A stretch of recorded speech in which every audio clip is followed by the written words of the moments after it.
guys, ganyan po ka high-tech dito ang Korea.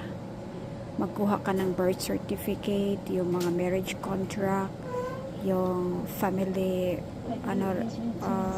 certificate, lahat po yan, barangay clearance, yan, lahat po yan naka-computerize na siya. So ito po yung machine na to, automatic po yan na nyo po yung nyo, yung ID card nyo, yan, lahat.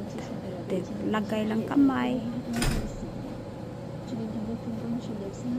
So sobrang madali lang po magkuha ng mga dito, in a minute lang, na second nga lang, hindi siya minute.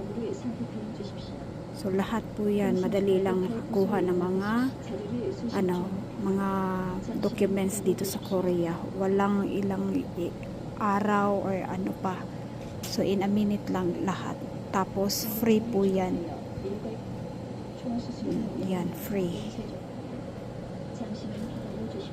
Ganyan po ka high-tech dito sa Korea.